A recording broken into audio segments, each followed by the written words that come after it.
Good evening and welcome to our news broadcast tonight. This is, of course, TV47 Daily Report, the home of untold stories, and my name is Victor Muyakane. Earlier on today, we had the State of the Nation address, the second of this administration, and in it was a wide variety of subjects, some of them quite seismic in nature. And tonight we have two gentlemen and followed by somebody else who's going to be joining us to help us understand, delve deeper, get the insight behind exactly what we saw earlier on today. Karibu sana. Good evening, sir. Good evening. How are you? Good to see you. Good evening, Victor. We'll be having a conversation a little bit later. Thank you very much. All right. Good people, that's just a hint of what we have in store for you. I want you to be on point. I want you to engage. The SMS line will be on your screen. The WhatsApp number will be on your screen. And I'll be happy to engage with you and discuss with you exactly what you made of the President's State of the Nation's address. With that out of the way, shall we have the highlights?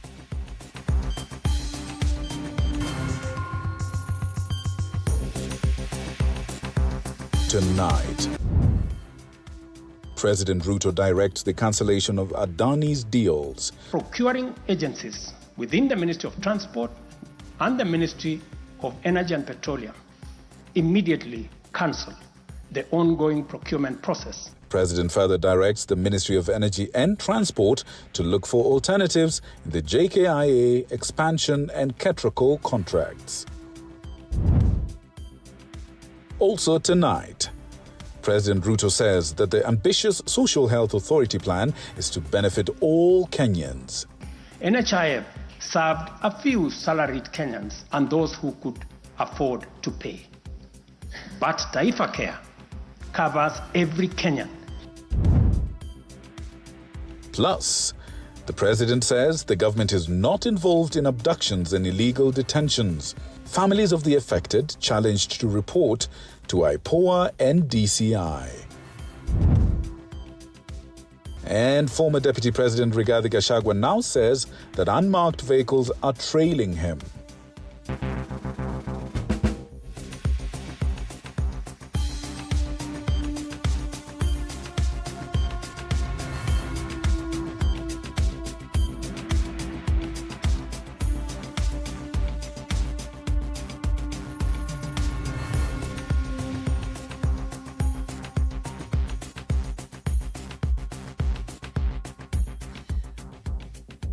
Thank you very much for joining us. This is the Daily Report and it begins now, alongside Catherine Simaloy on Sign Language.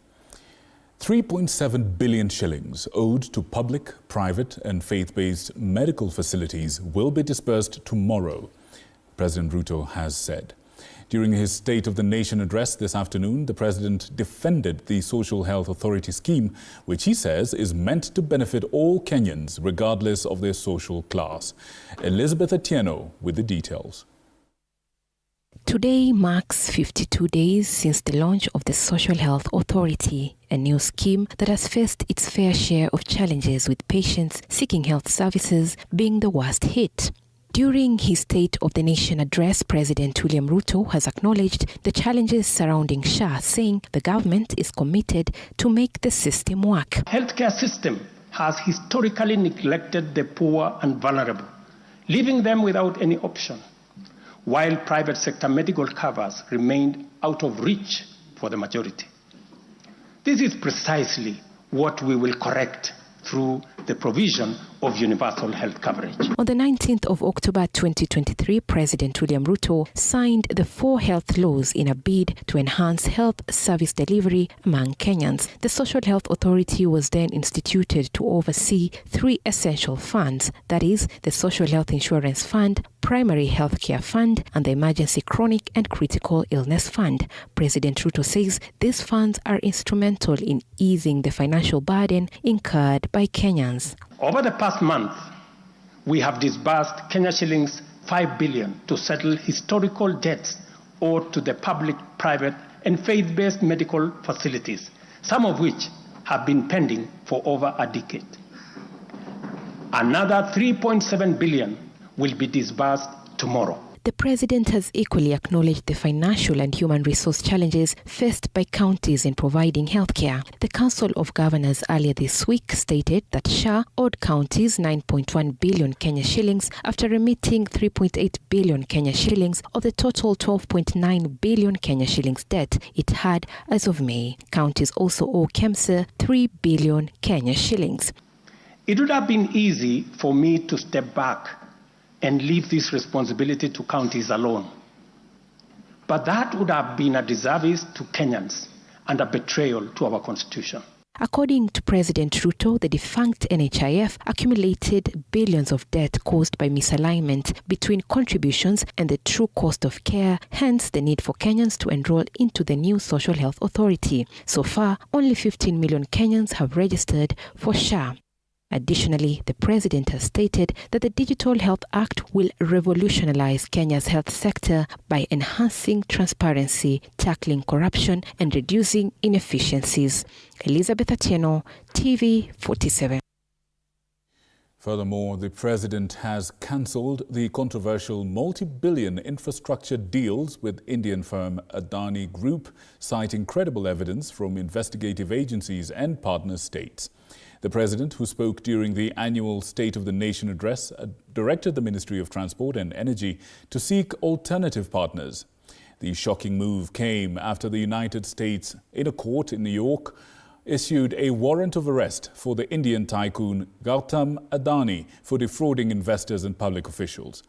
Apollo Kamau has that story, and we're percolating that in a little bit. We shall bring you that story in a little bit. But first, let's give you some of the background behind that. And President William Ruto has, of course, ordered the revocation of a 96 billion shilling energy deal signed between the Ministry of Energy and Adani Group after some charges were leveled against Gautam Adani, the chairperson of the Indian-based company. Adani Gautam was charged by the United States in a $250 million scenario which is about 32 billion shillings, Kenya shillings for that matter, which is a bribery scheme worth that much. And earlier today, Energy CS Opiyo Ndai, appearing before the Senate's Energy Committee, told senators that 2 phases of due diligence had already been done, giving the Adani Group a clean bill of health to enter into a deal with the government of Kenya. The Ministry of Energy and Petroleum, together with that of Transport, has been forced back to the drawing board to find alternative partners in financing the construction of new electricity transmission line and expansion of the Jomo Kenyatta International Airport, with President William Ruto directing cancellation of any deals or talks with the Adani Group. In the face of undisputed evidence or credible information on corruption, I will not hesitate to take decisive action. Wednesday, Indian billionaire Gautam Adani, chairperson of Adani Group, together with 2 other executives at Adani Green Energy, Gautam's nephew Sagar Adani and Avneet Jain, were charged with agreeing between 2020 and 2024 to pay more than $250 million, that is 32 billion Kenya shillings, in bribe to Indian government officials to obtain solar energy supply contracts. Earlier Thursday, appearing before a Senate committee, Cabinet Secretary for Energy Opiyo Ndai insisted that the proposed construction of the 208 kilometers electricity line transmitting 400 kilovolts from Gilgil, Thika, Mala to Konza, Rongai, Keringet, Tuche-Mosit and Menengai Olkalau to Rumuruti was not to be affected by the recent development involving its core financier, the Adani Group, detailing that the government had carried out 2 phases of due diligence exercises before giving the firm a clean bill of health to do business with the government. To my knowledge, Honorable Chair, there has been no case of corruption or bribery insofar as this PIP of Adani Energy Solutions is concerned. President William Ruto and Raila Odinga have been on record defending Adani Group. On the 26th of October, Ruto stated his administration will bank on partnering with private institutions in development projects. The Adani Group are investing in the transmission line. Their money, 95 billion. We would have otherwise gone to borrow that money, burden the people of Kenya. Adani company, conglomerate is worth over $200 billion. It cannot be Adani did. The energy sector is not the only takeover Adani was eyeing. The group was bidding for a 30-year deal in exchange for a 230 billion shillings upgrade of the Jomo Kenyatta International Airport, where a High Court sitting in Nairobi temporarily blocked the proposed deal. We need to expand our airport. We need to expand our facilities. We need to expand hospitality facilities across Kenya. Like the case we have with JKIA, what is the worst that can happen? Because these are people who are coming with their money to invest. Responding to the charges by the United States, Adani's spokesperson termed the allegations as baseless, vowing to seek legal recourse. Moige William, TV47. And back to now the current version of that story, and the president has cancelled the controversial multi-billion infrastructure deals with Indian firm Adani Group, citing credible evidence from investigative agencies and partner states. The president, who spoke during the annual State of the Nation address, directed the Ministry of Transport and Energy to seek alternative partners for those projects. The shocking move comes after the United States court issued a warrant of arrest for the Indian tycoon Gautam Adani for defrauding investors and public officials. Apollo Kamau brings us that report. President William Ruto received a standing ovation in Parliament for his surprise announcement cancelling one of his most controversial multi-billion infrastructure projects by the Indian firm Adani Group, citing new evidence from investigative agencies and partner states. And based on new information provided by investigative agencies and partner nations, that the procuring agencies within the Ministry of Transport and the Ministry of Energy and Petroleum immediately cancel the ongoing procurement process for the JKIA expansion public-private partnership transaction. The cancellation comes after United States court issued a warrant of arrest for Adani Group owner Indian tycoon Gautam Adani for alleged fraud and bribing U.S. government officials in a deal involving $265 million or 34.3 billion Kenya shillings. The recently concluded Ketraco transmission in public partnership and immediately commence the process of onboarding alternative partners, because these are important projects.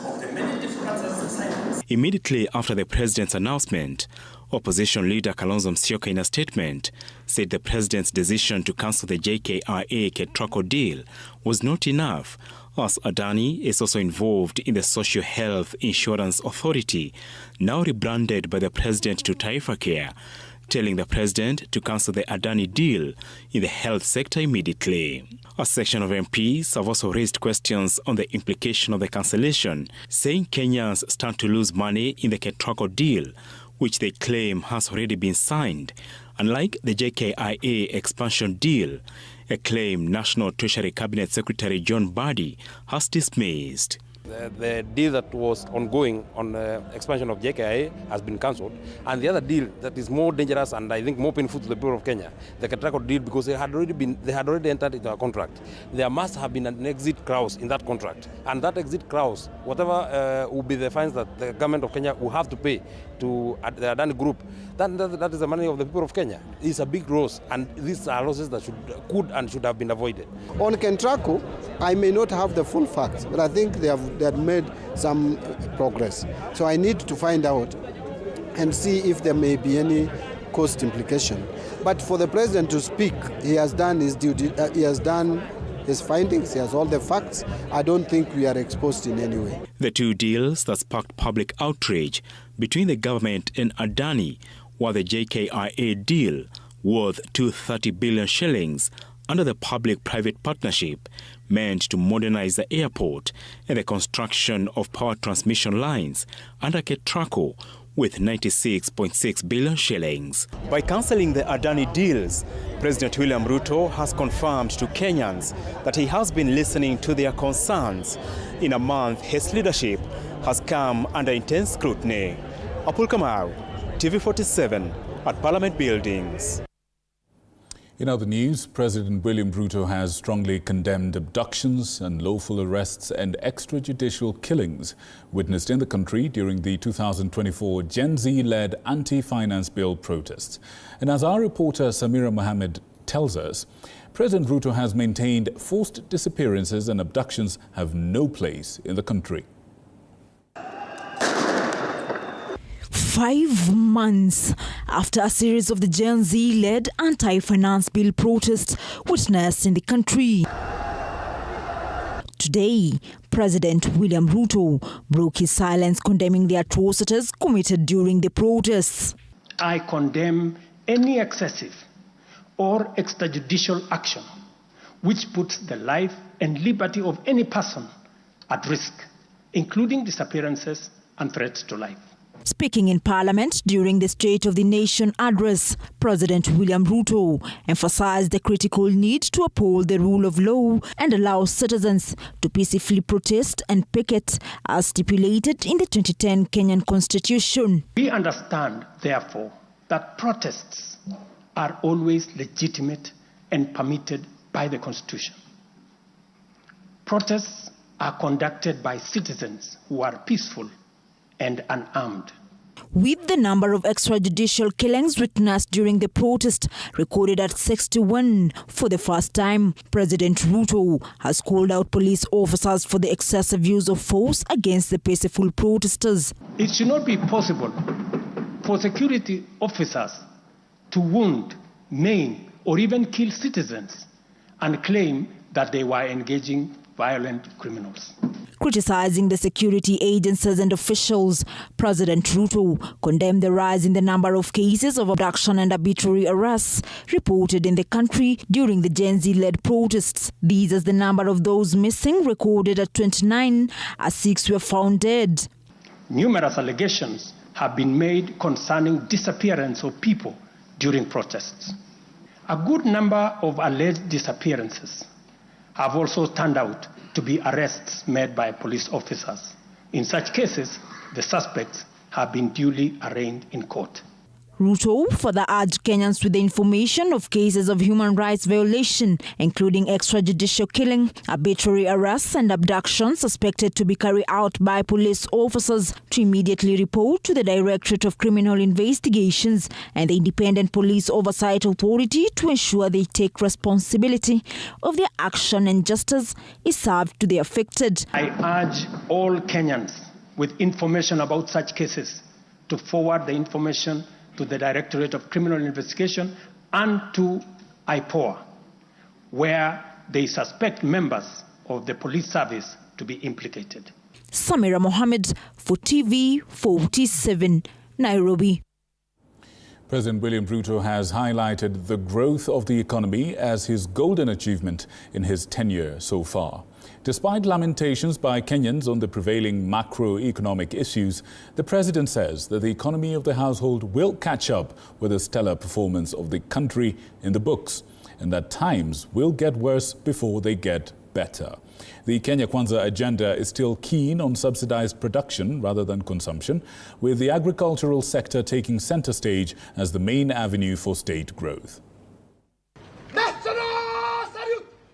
President William Ruto says the economy recorded a 5.6% GDP growth in 2023, among the highest globally. It is projected to grow by 5% in 2024 and 5.6% in 2025. There are discussions about whether leaders understand the pain, hardship, and struggles endured by countless citizens every day as they strive to make ends meet.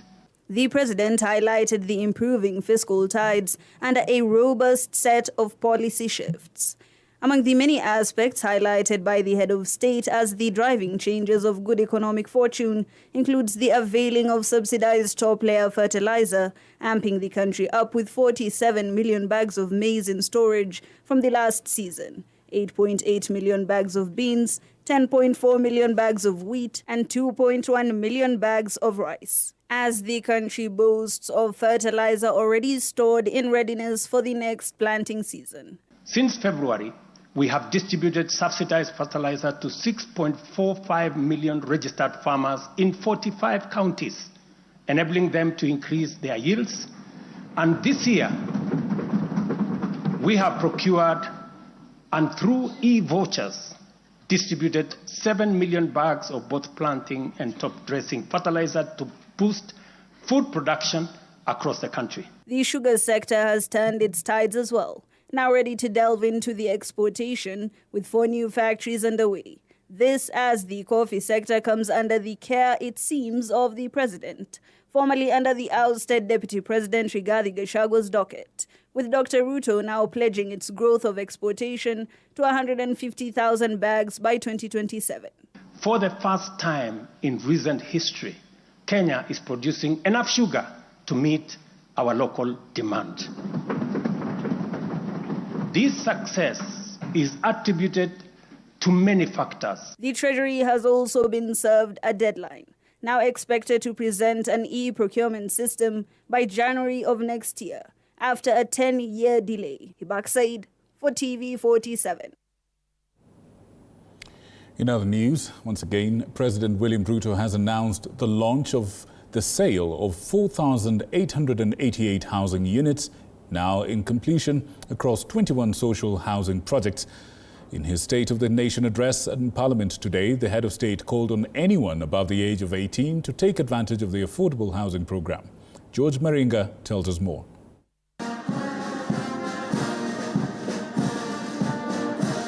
The affordable housing project has elicited a myriad of reactions since its inception, more so due to the 1.5 tax on employees, which is matched by 1.5% tax by employers.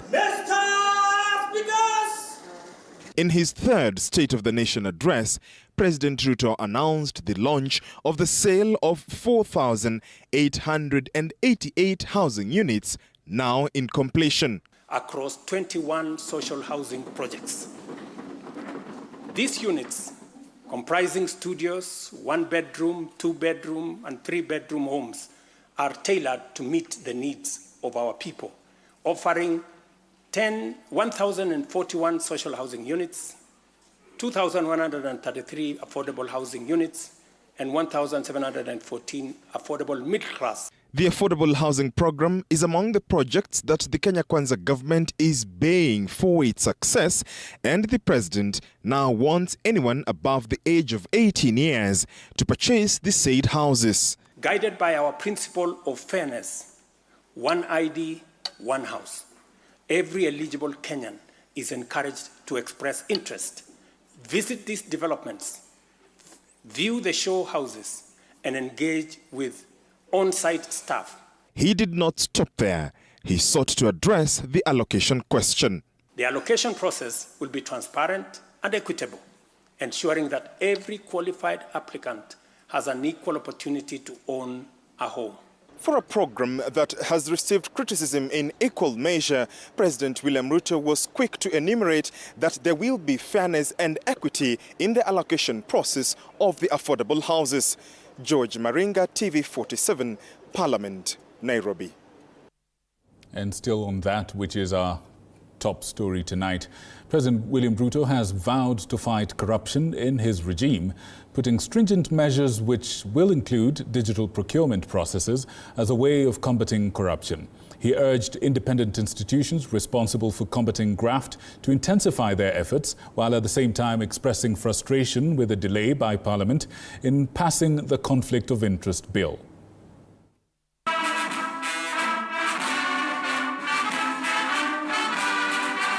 In his second State of Nation address since he ascended to power, President William Ruto has reiterated the importance of fighting corruption, thus pledging to put a strong fight against corruption menace which has drained the country's coffers. Amendments I have undertaken. This fight against corruption is one I now take on with resolve going forward. Let this serve as notice to all. Independent institutions charged with this responsibility must up their game, pull up their socks, and match up to the expectations of the people of Kenya. But even as he vowed to fight the corruption monster in the country, he expressed his frustrations to Parliament for failing to pass the Conflict of Interest Bill. Members, it is also unacceptable for the Houses of Parliament to deny the nation a much-needed instrument in the war against corruption by continuing to sabotage the passage of the Conflict of Interest Bill.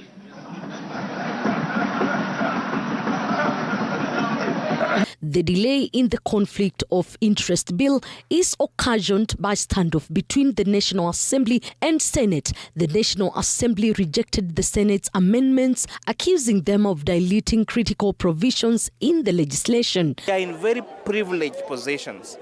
We earn a very hefty salary. We do not need to do those tenders in government. Let us leave them for other people so that we do not have conflict of interest when you're oversighting the executive. Track in terms of curbing and in fact eliminating it. It should be a zero tolerance environment or country. But what we are saying, the bill also should be realistic. So yes, we support the president on the matters to do with fighting corruption, but we have to ensure that we've got the right tools, properly drafted, so that when we sail it through, it actually achieves the purpose. If I've taken my child to school and my child gets to the time that they want to do their businesses or they want to be employed, for instance, if they have to be employed, they are a legal person, they want to be employed by Parliament, is that conflict of interest? So we need to be very careful because law is made for human beings and law is made by human beings. It doesn't mean because I've been elected that my family cannot transact or cannot do any business. The president now is insisting on the need for all relevant institutions to work together to ensure that they combat the menace in the country. Days after Treasury's yes, John Buddy confirmed the loss of at least 2 billion shillings daily to corruption. There is also no reason for corruption cases to drag in our courts for years, when the same courts are able to determine election petitions and related disputes within 6 months. The president also directed National Treasury to implement the long-awaited e-procurement system by the end of the first quarter of the year 2025. He lamented that the Treasury has delayed the implementation of the system for nearly a decade. After President William Ruto has pronounced himself on the Conflict of Interest Bill, the much awaited is to see whether Parliament will speed up the process. Elizabeth Motuko, TV47 Pump Buildings, Nairobi. Now, President Ruto has directed his deputy, Kithure Kindiki, to spearhead a collaborative, multispectral and multisectoral broad-based discourse that will breed policy-driven proposals on shaping the alternative or rather affirmative action programs in the country within 6 months. These transformative proposals, the president says, will help achieve meaningful inclusion and protection of women's rights. The president has expressed his commitment to fighting gender-based violence and other ills specifically targeting women. For example, what we now call femicide. In his State of the Nation address before Parliament Thursday afternoon, President William Ruto has once again reiterated the country's commitment to ending gender-based violence. Ruto, confirming his knowledge on the ongoing prosecution cases, expressed his wish that the perpetrators face the full force of the law. I am aware that most of these cases of murder of women by men have been investigated and prosecuted. It is my hope that in due course, those found culpable will face the full force of the law. In a bid to strengthen the fight, President Ruto has instructed his deputy to facilitate collaborative, broad-based and multi-sectoral deliberations and recommend effective and radically affirmative actions proposals within 6 months. The proposals will fast-track implementation and form policies to strengthen the already existing laws on gender rights. It also complicates, in disturbing ways, the struggle by Kenyan women for inclusion, for equality, for dignity, social justice, their rights, their protection, a section of our society that has been marginalized for a long time. The head of state, emphasizing on just how crucial this matter is, has advocated for a more robust approach and relentless bid to achieve the two-third gender rule. This parliament will recall that early in my tenure, I engaged the leadership of both houses with recommendations on a working formula to actualize meaningful inclusion of women in national leadership. The president has called on the family unit, the church and the country's leadership to prioritize proper raising, growth and well-being of the boy child. To do our part in raising boys into morally upright men who will never need to affirm their masculinity at the expense of women. President Ruto Wednesday committed 100 million shillings towards the Safe Home, Safe Space campaign that seeks to end femicide cases across the country.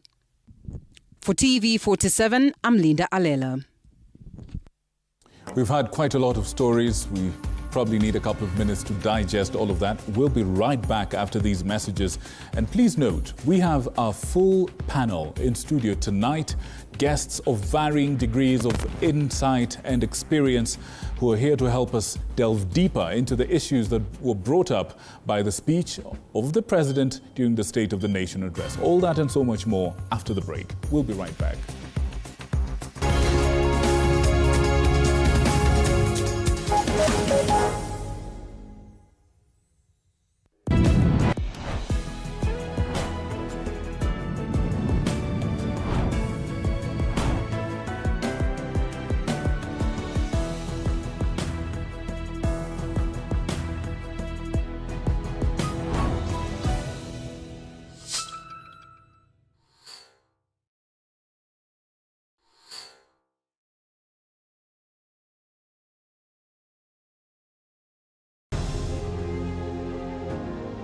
Vile unavyojua watoto wengi sana hawana namna.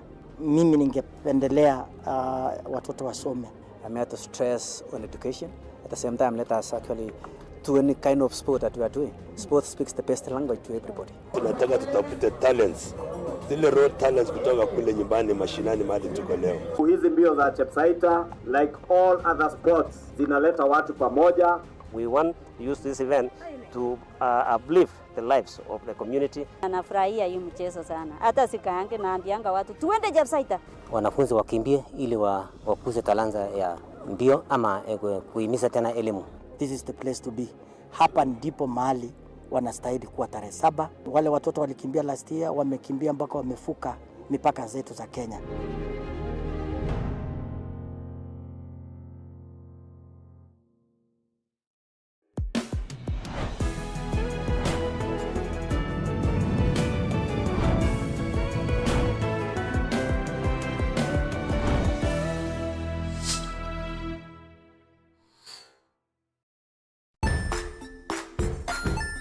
Hey there friends, welcome to Kids on the Block, where fun and imagination come alive. We dive into magical world filled with exciting adventures and awesome friends. What position were you in? I was number 2. What position were you? Number 1. He decided to cross the bridge by his house and look for food on the other side. We're going to do half cup of chocolate chips, and the other one, we're going to do half cup of the blueberries. So, grab your imagination hats and get ready to explore with us.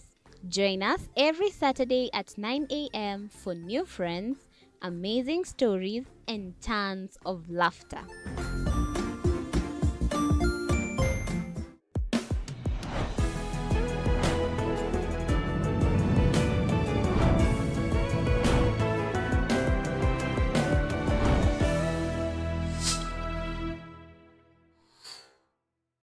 Join us as we explore the journeys of those who defy the odds and break barriers. We dive deep into the stories of triumph. Sometimes when parenting a child with a special need or whatever disability, family life becomes a bit complicated and you may end up raising the child on your own. Here, we inspire. I have a farm which one we showcase with other dyslexic youths and autism, how to farm. Motivate. It's never easy, but what we do, the best thing is to work with another parent who has an elder child than yours. And break through the barriers one story at a time. Push your boundaries beyond the limit. Saturdays at 8 p.m.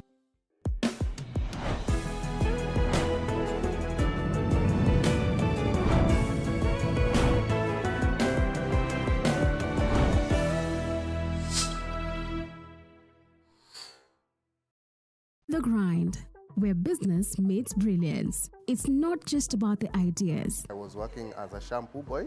I used to wash clients' hair on the sink. It's about making them happen. From big wins. In primary school, when we would be asked what people want to be, I was categorical that I want to be a nurse. To hard lessons. The consoles change, the gaming equipment keep changing. We cover it all. Tune in to The Grind, where every episode is packed with insights. The person who is serving customers, always be a customer-centric. Strategies. When you pay attention to detail, you get luxury items. And stories to fuel your ambition. Don't just dream it, grind it. Mondays at 7:30 p.m.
Welcome back. If you're joining us right now, this is the Daily Report with me, Victor Muyakane, and of course, Catherine Simaloy on sign language right next to me. Now, when the President gave the State of the Nation address, immediately afterwards, members of Parliament and Kenyans expressed mixed reactions from, or rather to, that State of the Nation address. Paul Kirobi gathers all of that and tells us more. After his address to the nation Thursday afternoon, Kenyans across the country have expressed mixed reactions. Tumeng'ang'ana sana, maisha imekuwa mbaya, pesa hakuna mifuko kwa sababu kulikuwa nasema kwamba pesa mfukoni. Sasa hii hatuna pesa kwa mifuko na tumeumia sana. Alituahidi mambo mzuri, lakini kufika wakati akaanza kutumia uongo. Mpaka saa hii anaanza kukumbuka kwamba wananchi wanaumia. Ndio wengine wanamtanganya, anaona sisi tuko na raha, sisi tuko na shida. Najua alitanganya tutakuja kuwa na pesa mfukoni. Kufikia saa hii pesa imepotea. Employment, cost of living are among the issues Kenyans have raised as a concern 2 years into the Kenya Kwanza administration. There are some of the issues that we need to streamline as a country. Number one is the cost of production that will now encourage more investors to come in so that they can establish factories to employ our people. Yes, certainly we need to create more jobs within the country. But in the process where we don't have sufficient yen and the opportunities out there, we should not hesitate. We should give an opportunity as elected leaders, as the government of the people, to ensure that now people are given those opportunities. Among the issues the president raised in Parliament was the failure by members of Parliament to pass laws that would help in the fight against corruption. We have all interest of making sure that we pass that bill. It is a government bill. It is going to be laid on the table by the majority leader. You have heard that we are coming on Monday. So we increase the days that we are going to be working this coming week. And one of the things we're going to be doing is to make sure that we pass the We are in very privileged positions. We earn a very hefty salary. We do not need to do those tenders in government. Let us leave them for other people so that we do not have conflict of interest. Fulfilling the bottom-up economic model agenda remains one of the key concerns, even as the president is remaining with only 3 years to complete his term. Paul Kirobi, TV47, National Assembly, Nairobi.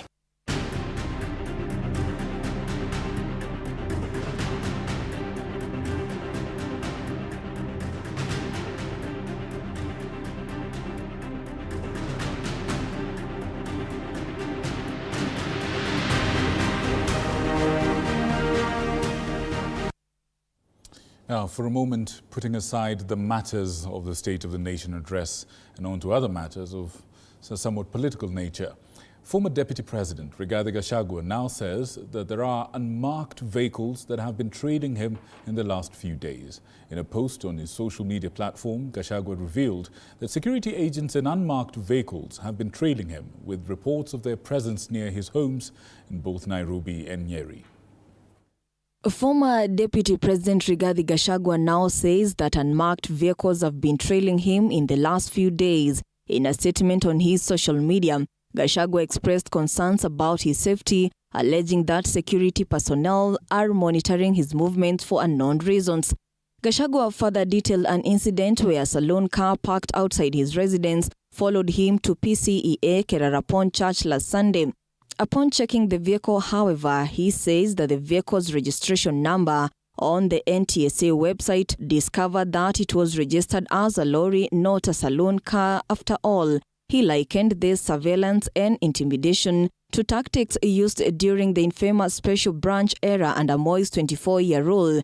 Gachagua now expressing the need for Kenyans to be aware of his harassment and to hold state agents accountable if he is harmed. He also urged the government to allow him to live peacefully as a private citizen after his removal from office. Gachagua raising alarms about his life 34 days later after being ousted from office. He first disclosed these concerns after being discharged from Karen Hospital on October the 20th this year, where he had been admitted after developing a short illness for 3 days. During that time, he claimed there were attempts on his life through poisoning while he was hospitalized. An incident, he says, is similar to that of Nyeri, where there was an attempt to poison him while he was having a meeting in Nyeri with the Kikuyu Council of Elders. Ruga Ival, TV47. Now, Akorino members have joined the list of the clergy, now criticizing the Kenya Kwanza government over various issues. As Mike Kagbongo, our reporter, tells us more, the Akorino bishops have asked the government to accept correction from religious leaders or perish alone. Of course, this is something that has been seen over the last few days. We've seen various mainly Christian organizations or representatives speaking out about the ills that they perceive in the government and in society. We've also seen other spiritual leaders from the Islamic community and others speaking out about this. This is something we're going to be talking about a little bit later on during our discussion, because we do have no less than the national chairperson of the NCCK with us tonight, and he'll be able to shed some light onto that. But that, put aside that for a second, you know, the KCSE exams are still going on. And as candidates finalize their examinations on Friday with physics practicals, yet another student has died in somewhat mysterious circumstances. Of course, last night, while receiving treatment at Lodwar Referral Hospital in Central Turkana Sub-County, this candidate passed away. Let's hear more from Anastasia Mukabi on what transpired. A KCSE candidate in Turkana County died last night while receiving treatment at Lodwar Referral Hospital. I'm really feeling a lot of pain because he was also my friend. Hana discipline cases. So tunasema pole. John Ekelale, a student of Talent High School, went missing on Wednesday after his agriculture paper won and later found in the dormitory in a critical condition. After mtihani hiyo saa 12 wakamchukulia sapa.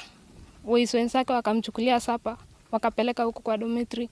Imefika time ya preps, tumekuwa huko preps. Hasa yani boys wenzake wakaanza kusema huyu kijana ako wapi tangu sila hajapatikana. Sijui vile huyu kijana alienda Lodwar.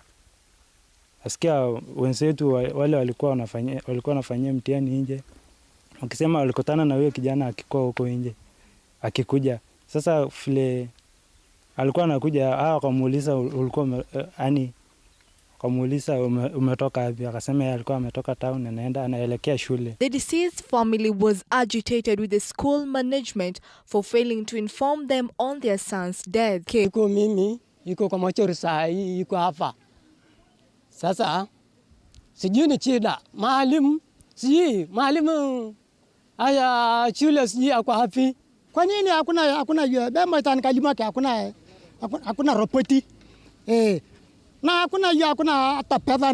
However, the Central Turkana Sub-County Police Commander Evans Ombui confirmed the incident and said that investigations into this mysterious death are ongoing. Anastasia Mkabi, TV47. And now back to the story we had alluded to earlier from Mike Kagwongo about the Akorino members having joined the list of the clergy criticizing the Kenya Kwanza government over various issues, stating specifically that the government should accept correction from the religious leaders or perish alone. Let's have a look. Hawa vijana wenu wameniuliza ya kwamba wanataka wakati tunapanga ajira ya Kenya pia kule ndani tuwe na Wakorino wamepangana hapo ndani. Na nimekubali. Haijatimizwa, diposa sasa tunasema tuitwe diposa tukumbushe rais wetu yale ambayo tuliahidiana na yeye bado haijatimizwa. The Akorino Church unanimously joined their Catholic and Anglican Church counterparts in castigating Kenya Kwanza government for what they termed as a culture of unfulfilled promises in the Kenya Kwanza government. Ajue ya kwamba hii serikali aliipata kwa ajili ya maombi yenye ambayo iliombwa na watu wa kanisa. Kwa hivyo asisahau hiyo. Tumefika hapa sio kwa bidii, sio kwa kujua, ni kwa maombi. Mungu ndiye ametufikisha hapa. Serikali yetu ikaondokea maombi, ikaondokea mambo ya kanisa, tena ikageuka, ikaanza kupigana na kanisa. The bishops led by Archbishop Stanley Gesheru lamented that a lack of transparency had eroded Kenyans' trust in the country's leadership, with integrity and truth often overshadowed by false narratives. The concerns raised by our brethren from the Catholic Church and other churches are varied, sincere and genuine, and they reflect the general concerns of the citizens of our beloved republic. The bishops highlighted how the clergy was paramount in correcting where they deemed wrong in government, admonishing Kenya Kwanza leaders for targeting the church. Serikali ni lazima ikosolewe na kanisa, naye kanisa ni lazima ifuate sheria za serikali. Kwa hivyo tungetaka kuita kongomano ile ambayo tunaweza kaa chini serikali na kanisa. Akatuambia siku moja nitamuita State House Ikuru, tuwe tukisema Bwana asifiwe. Hajatuita. This after President William Ruto in June 2024 launched the new circle belonging to the Akorino people of the Holy Ghost Church of Kenya in Nakuru. Mike Kagwongo, TV47, Nairobi. Governors say that critical services in counties, including the meeting of collective bargaining agreements, are set to be seriously hit with the loss of 13.5 billion shillings that had been already allocated to the counties in their division of revenue. The Council of Governors chairperson, Ahmed Abdullahi, states that the counties had already factored several expenses and the deduction heavily disables, the functioning of these devolved units, including development projects, among other key aspects of the running. Even after a deal was reached to allocate 387 billion Kenya shillings to the counties by the mediation committee, which added 2 billion Kenya shillings compared to the last year's allocation, the devolved units may still face hard times and not be able to even take care of inflation cost, according to the governors. Speaking when he addressed a press conference in Nairobi on the agreement that was reached yesterday between the Senate and the National Assembly, the COG Chair Ahmed Abdullahi said that counties will struggle to meet key agreements, including the CBA signed with doctors after 100-day strike, noting that money meant for the exercise has now been taken away. It was assumed that the new division of revenue will give counties additional money to meet the CBA requirements going forward. Governor Ahmed added that the counties will be forced to freeze any kind of recruitment and additional salaries to employees as proposed by the Salaries and Enumeration Commission, at the same time outlining the already factored deductions, which include 3 billion Kenya shillings for NSSF, 4.05 billion Kenya shillings for affordable housing, 3.23 billion Kenya shillings for community health promoters, and 6.295 billion Kenya shillings for annual IPPD adjustment, which the governors say will have to send the developed units back to the drawing board. We have never really had to go back on DORA. And it's something that was never anticipated in law, in my view. In the statement, the COG chair also wondered why the Division of Revenue Bill would be changed after it had been passed, saying it poses a serious danger for such arbitrary decision that would affect the future engagements between the two levels of government. Kinto Wafula, TV47, Nairobi. In other news, Health CS Dr. Deborah Barasa has held a meeting with the county chief nursing officers in a workshop on Thursday, emphasizing the central role of nurses and midwives in achieving universal health coverage. She stressed the need for transformational leadership to empower nurses and midwives, who are the first point of contact for patients. She encouraged them to engage actively with policymakers and be at the forefront of healthcare innovations such as AI-driven data collection systems. Nurses, on the other hand, expressed challenges including limited resources, heavy workloads, and lack of infrastructure. They also highlighted the strain of working without permanent employment and the absence of regulation for their roles from their counties, and they cited a challenge of limited community awareness and understanding of the SHA process, calling on the government to ensure that awareness is created in all regions across the country. Let's have a look. Most of our facilities where we need to have ratios of 1:1 are having about ratios of 1:10, 1 nurse to 10 patients in the critical care units. And where we need to have 1:6, we are having even 1:50. This is affecting our services, Madam CS, and it compromises the quality of health of our people. For the registration of SHA to happen, we require a lot of or adequate internet and bundles, which actually is not there. And therefore, as we plan, we need to think of the CHPs, the health facilities that lack digitization and lack internet, so that the process becomes seamless. As your Cabinet Secretary, I want to assure you of the Ministry of Health's unwavering support. We recognize the challenges that you face, including resource limitation, infrastructural gaps, and workload pressures. Together, we are committed to addressing these challenges and to create an environment where nurses and midwifery thrives.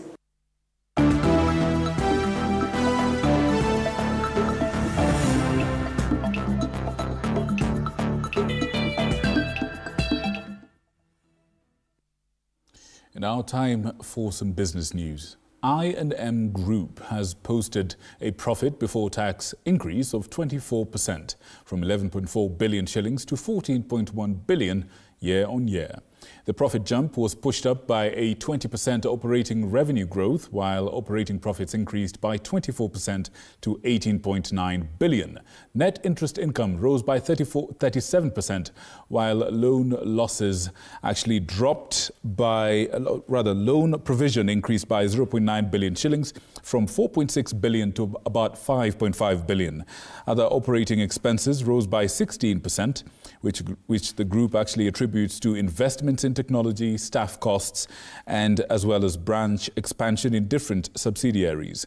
The group's total assets grew by 4% year on year to close at 568 billion.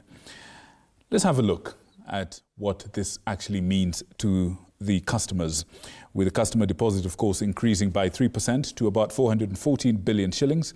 This, of course, is a net non-performing loans stood at 14 billion shillings due to the prevailing macroeconomic issues.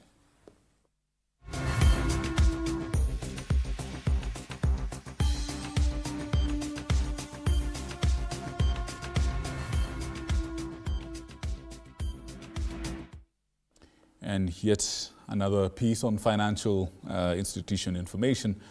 KCB Group recorded 45.8 billion in profit after tax for the first time, or the first 9 months of the year, driven by sustained revenue growth.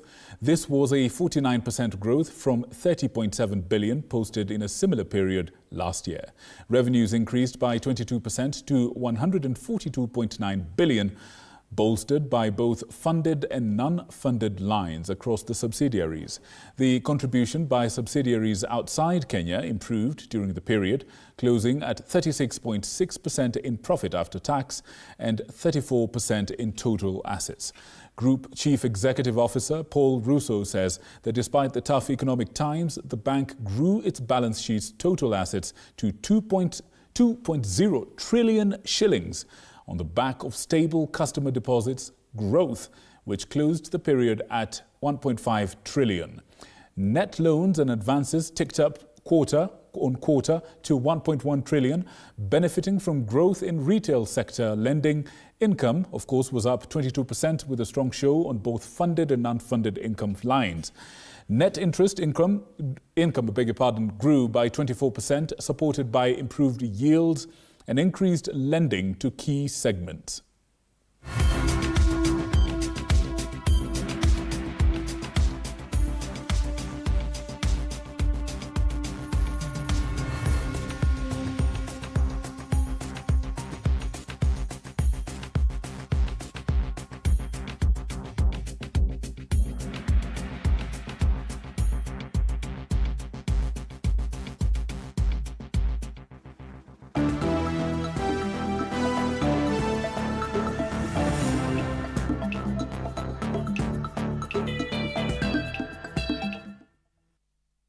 Right, after making the sense make sense, let's now get sporty.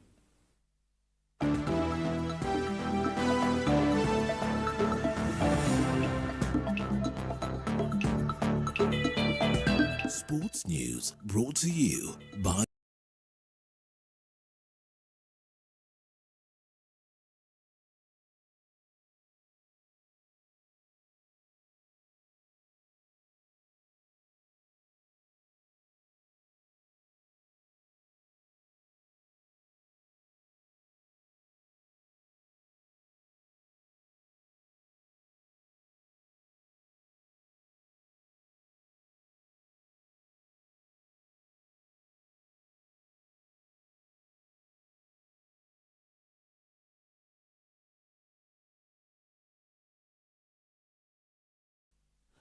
The Rift Valley Regional Commissioner, Dr. Abdi Hassan, earlier today toured the venue of the Great Chepsaita Cross-Country Run in Uasin Gishu County.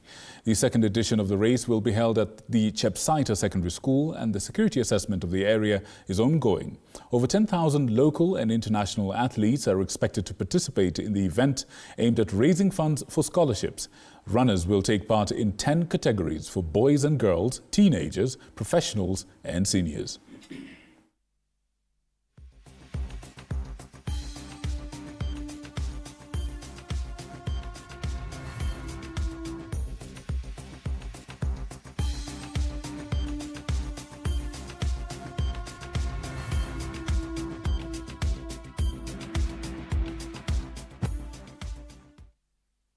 We have looked at all areas and also looked at the potential areas of concern, which we have discussed and will continue discussing. I want to assure the citizens that Chepsaita is safe.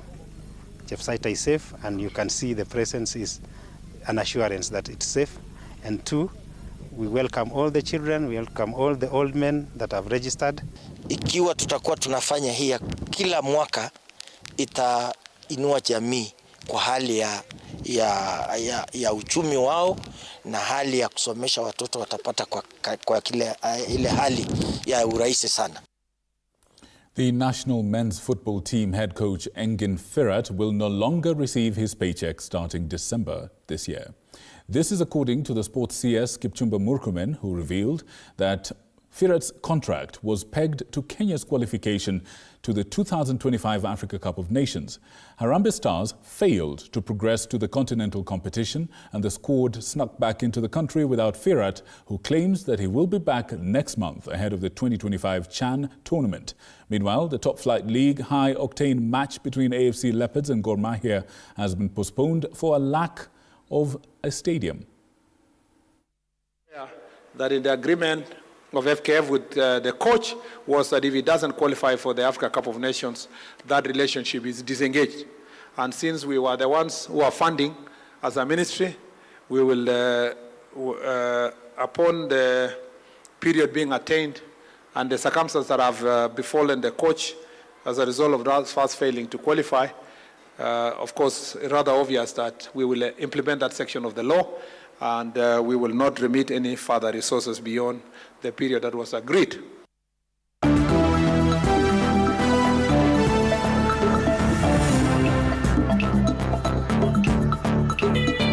Sports news brought to you by Maybets.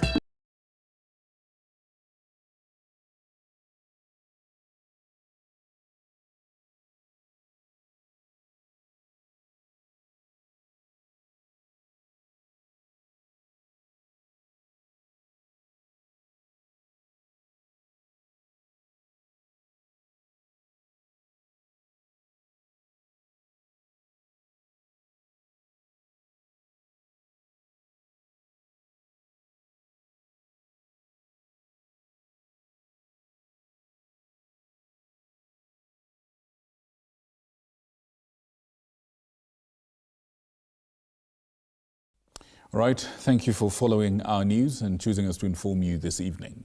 We are joined by a strong panel of experts and people full of insight, as I said. Karibuni sana, and thank you for your patience. I appreciate you. Thank you. Now, we want to take a short break to just allow us to compose ourselves for the conversation, and we will be right back. People at home, send in your feedback, send in your messages. I'll be happy to sample them live and direct as we proceed. We'll be right back.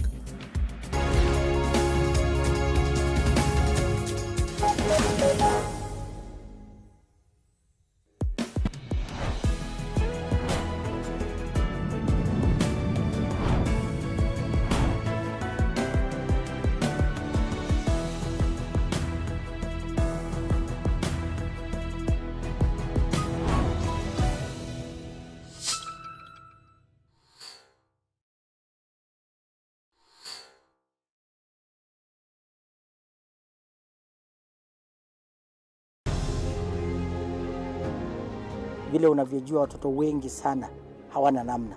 Mimi ningependelea watoto wasome. I'm here to stress on education. At the same time, let us actually do any kind of sport that we are doing. Sport speaks the best language to everybody. Tunataka tutafute talents. Zile raw talents kutoka kule nyumbani mashinani mahali tuko leo. Hizi mbio za Chepsaita, like all other sports, zinaleta watu pamoja. We want to use this event to uplift the lives of the community. Anafurahia hii mchezo sana. Hata sikaange naambianga watu tuende Chepsaita. Wanafunzi wakimbie ili wakuze talanta ya mbio ama kuhimiza tena elimu. This is the place to be. Hapa ndipo mahali wanastahili kuwa tarehe 7. Wale watoto walikimbia last year, wamekimbia mpaka wamefuka mipaka zetu za Kenya.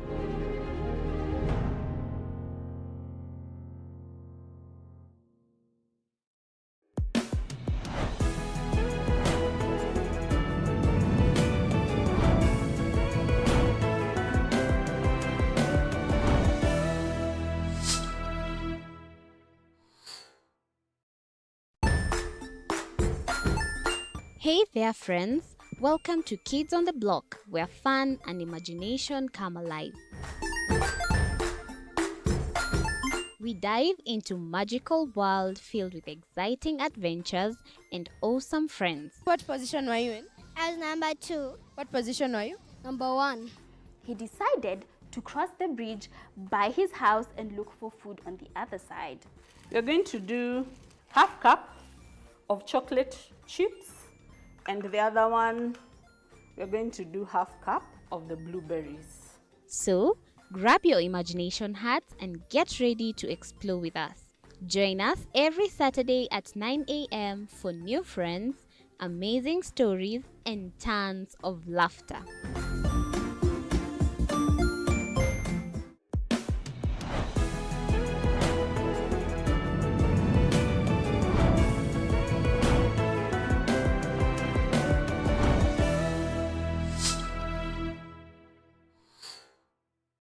Join us as we explore the journeys of those who defy the odds and break barriers. We dive deep into the stories of triumph. Sometimes when parenting a child with a special need or whatever disability, family life becomes a bit complicated and you may end up raising the child on your own. Here, we inspire. I have a farm which one we showcase with other dyslexic youths and autism how to farm. Motivate. It's never easy, but what we do, the best thing is to work with another parent who has an elder child than yours. And break through the barriers one story at a time. Push your boundaries beyond the limit. Saturdays at 8 p.m.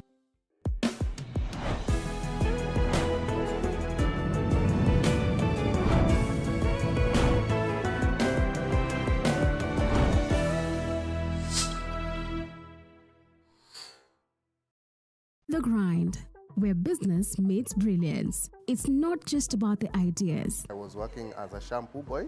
I used to wash clients' hair on the sink. It's about making them happen. From big wins. In primary school, when we would be asked what people want to be, I was categorical that I want to be a nurse. To hard lessons. The consoles change, the gaming equipment keep changing. We cover it all.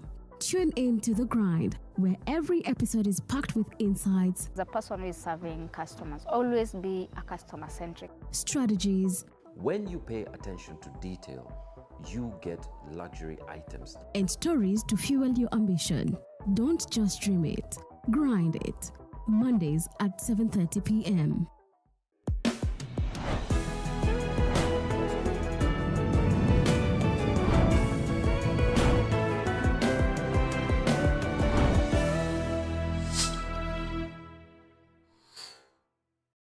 Jiunge nasi tunapoangazia safari za viongozi bora.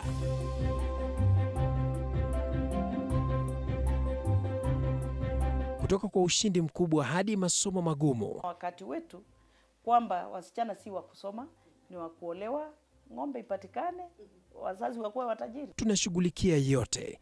I wish I were a better investor. My parents taught me how to look for things for myself.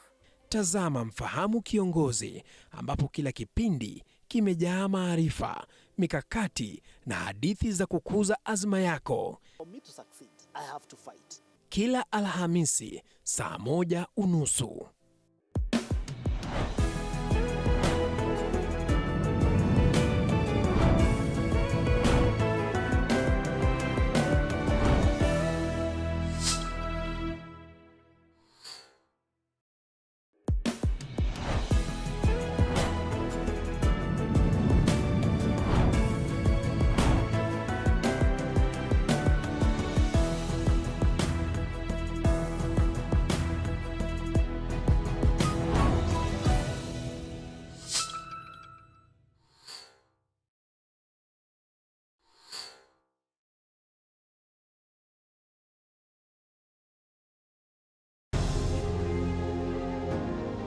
Vile unavyojua watoto wengi sana hawana namna.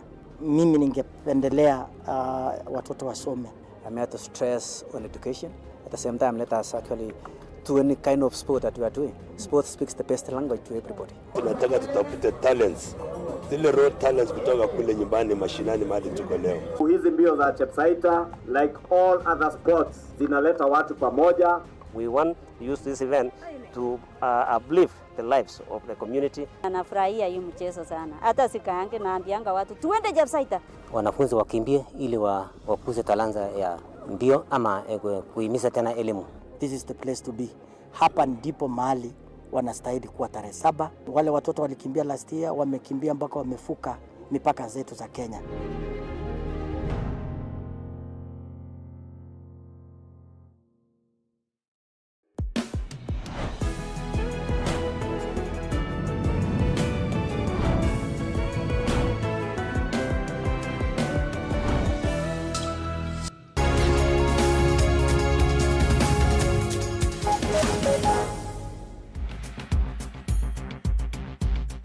Thank you for joining us again. This is Insight, and on Insight tonight, we are blessed to have 4 guests of serious clout. Join us as we welcome them to discuss the state of the nation of Kenya and indeed the speech that the President gave a little bit earlier. To my left is the Ambassador, Dr. Josephine Ojiambo, who is a research scientist at the Department of Chemistry at the University of Nairobi, as well as an adjunct professor at the School of Public Health at Kenyatta University. In addition, she works as a stakeholder management expert of the Kenya National Innovation, or rather for the Kenya National Innovation Agency. Karibu sana. Thank you very much, Victor. Thank you so much. Now, next to him, we have a man who has 2 names. They say he was named so well, he needed to be named twice. Fwamba NC Fwamba. How are you? Fine, Victor. Good to see you. He is a politician, a political and governance analyst. And as well, some of you might actually recall him once upon a time, one of the student leaders. Were you the president of the university? Vice chairman of SONU. Vice chairman of SONU. You know, the great SONU. Yes. Once upon a time. Many years ago, yes. Indeed. Karibu sana. Asante. And of course, next to him is Professor Noah Midamba. Karibu sana. Asante. He is a professor of defense and foreign policy, and he's a former vice chancellor of KCA University, as well as a senior associate at the Global Center for Policy and Strategy. Karibu sana. Karibu. And last but not least, our representative from the clergy. You are Reverend Elias Otieno Agola. Karibu sana. He is a long-serving clergyman and he's the current chair of the Kenya National Council of Churches.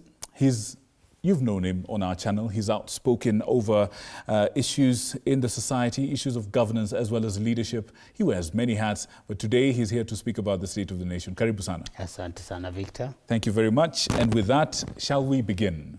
First of all, let me just get your impressions on the speech that had some members of parliament shouting Igwe, Igwe at the end of it. Dr. Ojiambo. Yes. Is it Igwe for you or nay? I think it's Igwe.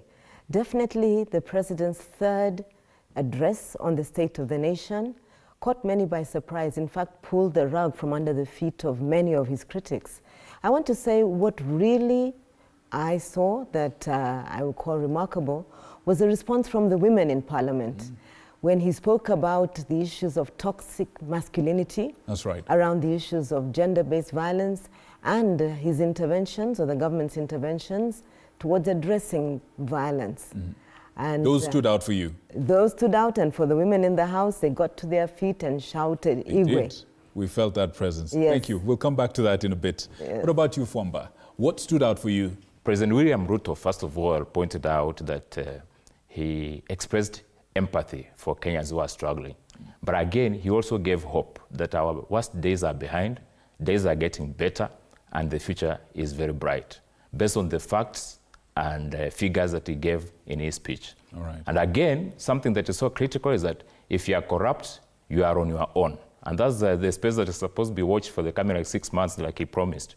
So I think some heads are going to roll. Interesting, interesting. What about you, Professor? Victor, the biggest enemies we have in the country are mainly 2. One is corruption, and the other one is we're divided as a country. And the president touched on some very, very important key issues which he need to now affect as we move in the future. Interesting, interesting. What about you, Reverend Agola? Wow. What stood out for you? Yeah, I listened to the president talk to us as usual, making very firm statements. And what stood out for me is that the president is starting to listen to other leaders. We've been mentioning the issues around here and there, and listening to him say, I hereby direct that we cancel one of the one of the contracts that he had signed before. Two of them is a plus for him. What we are waiting for is to see whether he was that genuine in his statement, because saying it is one thing, and seeing it done is another thing. All right. But at least he's starting to listen to some of the issues we are raising. Hopefully, he's going to listen to all of them. All right. Thank you. All right, all right. Now, Dr. Ojambo, the President outlined an ambitious plan for the universal health coverage through some transformative reforms. From your experience in public health, do you find the measures outlined, for example, Taifa Care, do you find, and digitization as well, and the others that you mentioned, do you find these measures adequate to address the systemic challenges and inefficiencies in the healthcare sector? Well, they are practical. They have been tried elsewhere, and they have worked in settings that are economically equal to or similar to ours. I think what we need to also take into cognizance is that we are transitioning from national health insurance to the social health insurance fund. So that transition is where we are now, and we are, in quotes, suffering the teething of the new social health insurance fund. I think, like NHIF and other interventions put in place earlier to provide greater access to health services, the need for public participation cannot be underrated. If there was anything that we should do more of, it's public awareness. There were questions today about the new name, Taifa Care. And I think all we need to say is it's fundamental, and it's about universal health coverage. Health coverage that's universal is global in terms of its understanding and its applicability. So there's nothing in what the President said that's impossible to do. What we need to do is make sure we carry Kenyans with us when we articulate policies, and that those in charge of policies are able to explain them properly. The Social Health Authority takes care of 3 streams of funding, and the head of state mentioned them very clearly. A stream of funding around insurance, primary health care, and a 3rd stream of funding on critical and chronic care. These need to be carefully addressed and enunciated so Kenyans understand what services they're going to get. The need to continue to pay the outstanding bills that were left by NHIF, which really are the result of misalignment between cost of delivering care and what indeed was paid, needs to be completed. And he did tell us that they've paid about 12 billion shillings recently, and another 4 billion, I think, tomorrow. This needs to be completed so that service providers provide service when patients go for care. By the way, on that matter, we had a number of union leaders the other day in the studio. One of them from the private, rural and urban private hospitals union, if I get it right, bright young man, Lishenga, he said about 30% of private hospital service providers have actually gone bankrupt, and about 70% are in financial distress. And a lot of them are not even able to provide basic things like gloves and gauze and cotton wool. So that's a big thing, and I want us to come back to that in a second. But let me bring you in, Famba. The President acknowledged public frustration over some unmet promises and certain hardships. As a governance expert, how would you assess this administration's record for transparency and accountability in addressing public concerns? Towards the end of his speech, I think he mentioned an analogy about him being a farmer. And he stated that a transformative process is progressive. And so far, the challenges that have existed so far, demonstrated through the speech, demonstrates that there is room for improvement, and a lot of good things are happening away from the usual political noise. You know, we have been so much drowned into usual political noise and forgotten about the good things that are happening. Therefore, based on his firm commitment, I believe that the promise that we are going to deal with the corrupt is going to work. Because when you go back to what CS Mbadi said the other day, that we lose 2 billion shillings per day, that's something that had been mentioned by President Uhuru in the previous regime. And with the president's firm commitment, I'm very sure that if we take care of that corruption, if we deal with the corrupt properly, we'll be able to have a lot of money around that will make our lives much more comfortable. Earlier on, there was criticism of this government about not being able to communicate properly in some of the good things that are happening, and there's appeared to be a disconnect between that and the ground. And I think that still remains a very big problem, because you see, you can imagine if even these state departments just use social media alone to communicate whatever they are doing. For example, look at the progresses that have been made in the agricultural sector. All the 17 factories now operational. Yes. It has never happened. Sugar factories. There are four of them under construction. Who is aware of that?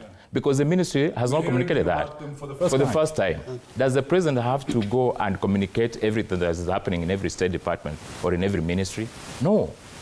And again, when you come to something like the Adani deal, before the president or before the government got engaged into this Adani deal, there must have been some people in between who were assigned to do something called due diligence. How did they fail? Because even if they have been cancelled, all those people who have been reporting to work on this project have been earning taxpayers' money. So people have to be taken to be held responsible. The moment they are held responsible, it will be an example to many other people, so that there's serious war against corruption that is going on. And that should be the beginning point, that cancelling the deals alone is not enough. Let us try to get to the bottom of the matter, to see who misled us to get into this kind of arrangement, when there are so many other institutions or other organizations that could as well do PPPs for us. And again, it's also a lesson that when we get engaged now to do the JKIA under another arrangement, let us do it properly, include public participation, let's have all stakeholders involved so that we make the right decisions and invest properly. If you were to say in a sentence, and I want you, a good professor here, to jump in, what would you prescribe as the medicine to fix the government's communication problem, as you call it? Have it more streamlined. Organize structures within small units, the way you organize a business, so that every state department has a proper communication efforts. Because every civil servants are there who are assigned to do this job.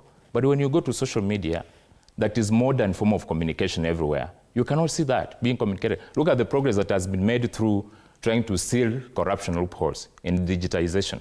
For example, we are told that KAWIS alone has been able to make 43% profit, more money than the previous year because of digitization. How come we do not have that communication from KWIS themselves? Exactly. People are sleeping on the job. Modern, ordinary civil servants believe that they are there to work, wait for the day to end, and close the day and earn their salary. Right. So that is something that must be dealt with, so that there's discipline in our culture in terms of how we work. All right. Yeah. Professor, it looks like it's one of those questions, and I'm just spinning it off the top of my head. If a tree has fallen in the forest and nobody has heard of it and nobody has seen it, has the tree fallen? Victor, tonight I want to really focus on education and foreign policy, but let me make just a quick reference to this. We need a governance that work. Paul Kagame is building one of the finest university which is needed in Africa. They will focus on governance, modern governance of the country. And so the president needs to step back. He needs to focus on the big policy issues, the big message to the country, and make the people that he has appointed accountable, particularly the CS. They need to be speaking to us. They need to be giving us progress report. We need to hear them because most of the people he has appointed, people don't know who they are. Mm-hmm. They hear more of the president. And I know the president's the detail, but it cannot afford to be a micromanager. Mm-hmm. Mm-hmm. It must step back. And then all those people need to be accountable. If they cannot do the job, there are other Kenyans who are qualified. All right. Earlier this week, we had something of an international incident, an embarrassment. We had an opposition leader of one of our neighboring countries being abducted in this country. And I think within hours of a conversation around Kenya's foreign policy. there were criticisms of perhaps how we treat each other as the East African community. What would you have to say to such an incident of, one Kizza Besigye being snatched off, just on the streets of Nairobi or in one of our estates? Well, several things and several ways to look at it. Please. One is we do have a policy. We do have a foreign policy, and we do have pillars that guide that foreign policy, which was developed by Uhuru and Amina Mohammed. The president has just amended that policy. You cannot take a foreign policy like a laundry. You wash it, so that all the colors are off. American foreign policy has stayed for 200 years. With just consistent. You must be. Because how we deal with the US, how we deal with China, need to be consistent. Mm-hmm. And the point is, you're coming to East Africa community, how we deal with each other, the protocol, follow the law, as govern the East Africa. And therefore, you cannot do what happened. You cannot go and kidnap anybody from another state and then walk away with it and claim that was kind of right or anything, or in collusion with one of our senior people. It cannot and should not be accepted at all. All right. Now, in the president's speech, he mentioned some geopolitical challenges, including some, well-known global economic shocks. Would you care to tell us, in brief, how well has Kenya positioned herself diplomatically to navigate such issues and protect its economic interests? Victor, allow me to just outline a few pillars, please. So that the public can understand. Please. We came up with the first, by the way, this is the first time in 2014, first time that Kenya's had a written pillar, a written foreign policy. Number one is peace and diplomacy. Number two is economic diplomacy. And number three, something I've been working on for a very long time, diaspora policy. Which was ingrained. Environmental, which is really futuristic. And then we have cultural policy. The Ruto has changed some things, so that we need to settle down so we know what is it that they're talking about. That is something called digital diplomacy. And I think that digital diplomacy can be sort of woven within the bigger picture instead of separating it as itself as a policy. So this is something we'll be talking about. Then it came with the global health diplomacy, which I think is important, but health need to be really woven, particularly domestic, and then how international relations fit back. But otherwise, he remained pretty much with the pillar. One of them is the climate, what was called climate, was called environmental. He changed it to climate, which is fine. That economic policy remained. Global peace and engagement is very critical, and regional diplomacy is important. Now, let me say another thing. Kenya, when you look at the whole continent of Africa, is in a very enviable position. But we have more critics within Kenya itself who are beating up on Kenya image and everything. Is that so? No question about it. We are number 7 largest economy in the continent of Africa. We are the most powerful country militarily in East and Central Africa. And then when you look at, today we were engaging with another issue which are looking at startup companies. When you compare Rwanda and Tanzania, their startup is failing at 74%.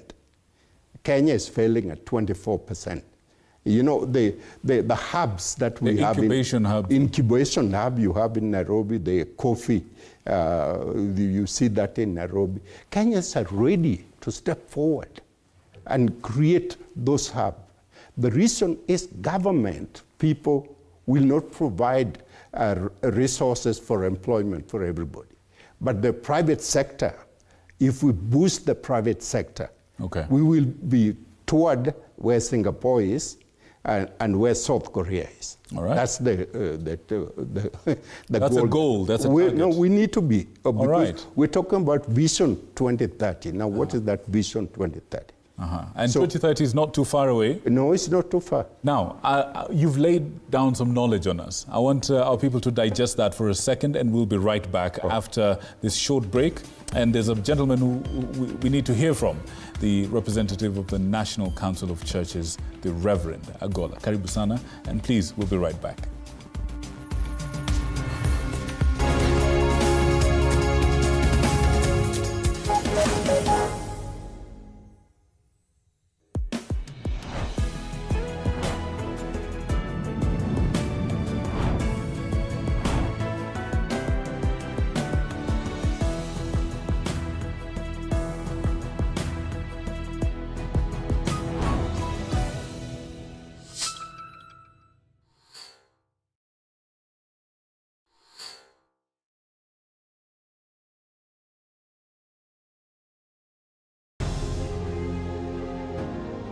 Vile unavyojua watoto wengi sana hawana namna. Mimi ningependelea watoto wasome. I'm here to stress on education. At the same time, let us actually do any kind of sport that we are doing. Sport speaks the best language to everybody. Tunataka tutafute talents, zile raw talents kutoka kule nyumbani mashinani mahali tuko leo. Hizi mbio za Chepsaita, like all other sports, zinaleta watu pamoja. We want to use this event to uplift the lives of the community. Anafurahia hii mchezo sana. Hata sikaange naambianga watu tuende Chepsaita. Wanafunzi wakimbie ili wakuze talanta ya mbio ama kuhimiza tena elimu. This is the place to be. Hapa ndipo mahali wanastahili kuwa tarehe 7. Wale watoto walikimbia last year, wamekimbia mpaka wamefuka mipaka zetu za Kenya.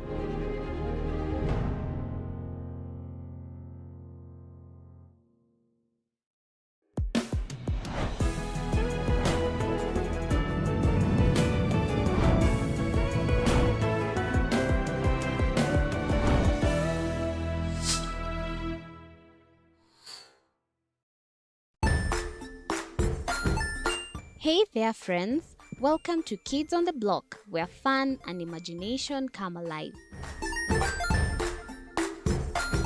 We dive into magical world filled with exciting adventures and awesome friends. What position were you in? I was number 2. What position were you? Number 1. He decided to cross the bridge by his house and look for food on the other side. We're going to do half cup of chocolate chips, and the other one, we're going to do half cup of the blueberries. So, grab your imagination hats and get ready to explore with us. Join us every Saturday at 9 a.m. for new friends, amazing stories, and tons of laughter.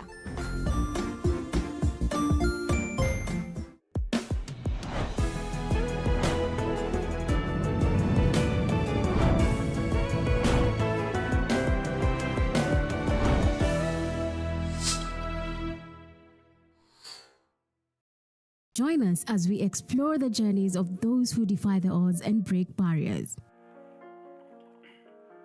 We dive deep into the stories of triumph. Sometimes when parenting a child with a special need or whatever disability, family life becomes a bit complicated and you may end up raising the child on your own. Here, we inspire. I have a farm which one we showcase with other dyslexic youths and autism, how to farm. Motivate. It's never easy, but what we do, the best thing is to work with another parent who has an elder child than yours. And break through the barriers one story at a time. Push your boundaries beyond the limit. Saturdays at 8 p.m.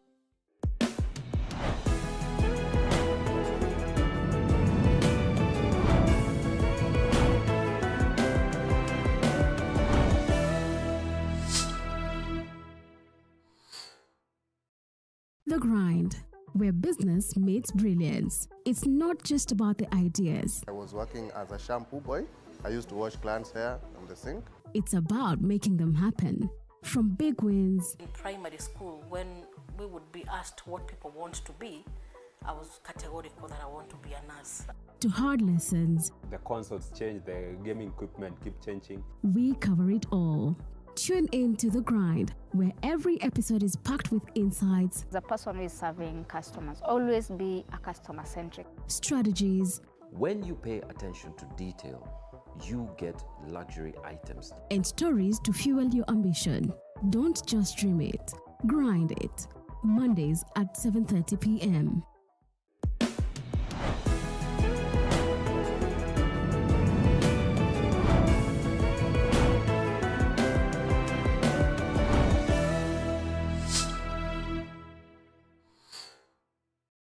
Jiunge nasi tunapoangazia safari za viongozi bora.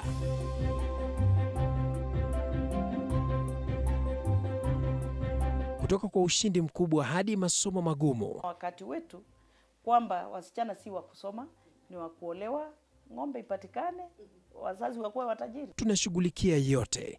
I wish I were a better investor. My parents taught me how to look for things for myself. Tazama Mfahamu Kiongozi, ambapo kila kipindi kimejaa maarifa, mikakati na hadithi za kukuza azma yako. For me to succeed, I have to fight. Kila Alhamisi saa 1:30.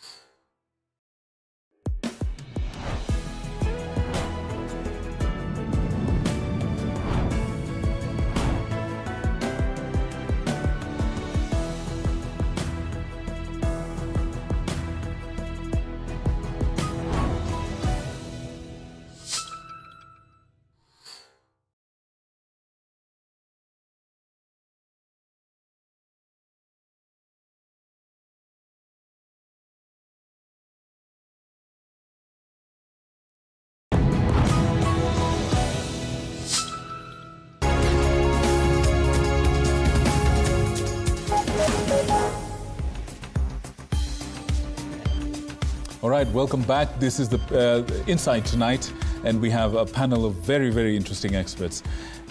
Reverend Agola, the church has been vocal about some of these issues and challenges in society under this regime. We've seen that. Do you believe the president's commitments to address economic hardship, like you had asked for, police brutality and governance issues, do you believe these commitments were sufficiently addressed in his speech to the nation, or were they more rhetorical? Well, thank you, Victor. I would want to start with what Ambassador said about communication. You may have a very good vision for something very important that you'd want to achieve within your, your time and tenure in office. But if you do not define governance to yourself and know that governance means three things. One is leadership, meaning the one with the vision. And you cannot implement a vision. A vision has to be taken through stages. And the second stage after you have that vision is to give it structures. And this is what tells you how it can be implemented. And then you now get it to the implementers. So there is leadership in governance, there is administration in governance, and there are managers in governance. Mm-hmm. When you come down to do what you have already delegated structurally within your policies, there's a problem. Then there is a problem. And that's what the prof here has called micromanagement. Mm. What we see sometimes with our president is micromanagement. Why is that so, sir? Why do you think that is so? Is it that other people are incompetent or what? When you begin to micromanage, then we question whether you appointed the right people. We also question whether you appointed the right people, but you are not listening to their pieces of advice to you. Because when you appoint people like PSS, what are they supposed to do? They are supposed to be your experts.